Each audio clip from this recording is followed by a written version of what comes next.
Bueno, hoy vamos a meternos de lleno en una de las historias más oscuras y aterradoras que existen, la de la condesa húngara, Elizabeth Bathory.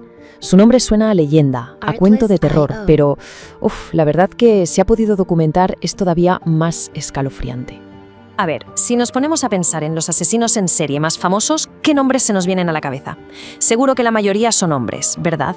Y muchos son hasta de ficción. Pues agarraos, porque el récord Guinness oficial, ojo, el récord mundial, lo tiene una condesa, y del siglo XVI, nada menos. Más de 600, se dice pronto, Más de 600 víctimas. Y aquí es donde hay que olvidarse de las historias de Drácula y de vampiros. Esto no es ficción. Elizabeth Bathory existió de verdad. Y sí, la leyenda de que se bañaba en sangre es muy famosa, pero la realidad es infinitamente más retorcida. Vale, la pregunta del millón es, ¿cómo es posible que una sola persona mate a cientos de personas y nadie se dé cuenta durante años? Pues la respuesta está en su poder, en su estatus y en su entorno. Vamos a ver cómo funcionaba su trampa. Primero hay que entender qué significaba ser condesa en la Hungría de aquella época. No era solo un título bonito, significaba que eras literalmente dueña de todo y de todos en tus tierras. Estabas completamente por encima de la ley, o sea, eras prácticamente intocable. Y para que nos hagamos una idea de su nivel de poder, es que el mismísimo rey de Hungría le debía dinero a ella. ¡El rey! Imaginad la situación, si hasta el rey está en deuda contigo, ¿quién en este mundo se va a atrever a cuestionarte? Nadie, absolutamente nadie. Y claro, con ese poder y esa reputación, montó la trampa perfecta. Ofrecía trabajo en su castillo a chicas jóvenes, a campesinas de la zona. Para cualquiera de ellas era la oportunidad de su vida, ¿no? Un buen trabajo, un buen sueldo, salir de la pobreza. El problema es que una vez que cruzaban las puertas de ese castillo, ya no se las volvía a ver jamás. Bueno, ¿y qué era lo que pasaba dentro de esos muros? Pues aquí es donde la historia se pone realmente fea. Vamos a hablar del puro sadismo de la nobleza. Casi todo el mundo ha oído la leyenda, ¿verdad? Que se bañaba en la sangre de vírgenes para mantenerse joven eternamente. Suena película de terror, pero la realidad, lo que se descubrió en los juicios, es mucho más simple y por eso mismo mucho más aterrador. No lo hacía por belleza ni por juventud, lo hacía por placer, por el puro placer sádico de infligir dolor. Las torturas que se documentaron son de una crueldad que cuesta hasta imaginar. No eran muertes rápidas, que va, era todo un ritual.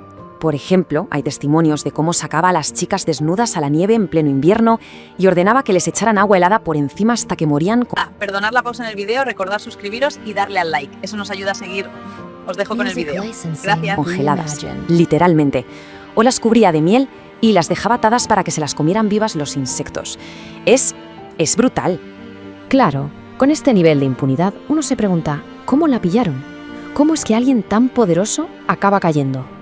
Pues, como suele pasar, por un error fatal nacido de su propia arrogancia. La cruda realidad es que durante años a nadie le importó lo que hacía. ¿Y por qué? Porque sus víctimas eran chicas del campo, campesinas. En esa estructura social tan rígida, sus vidas simplemente no valían nada para los que estaban en el poder. Si desaparecía una campesina, pues desaparecía. No se investigaba, no pasaba nada. Aquí vino su gran error.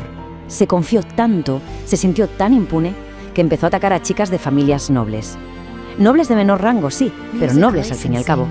Y claro, ahí la cosa cambió. Esas familias sí tenían voz. Empezaron a quejarse, el rumor llegó al rey y ya no se podía mirar para otro lado.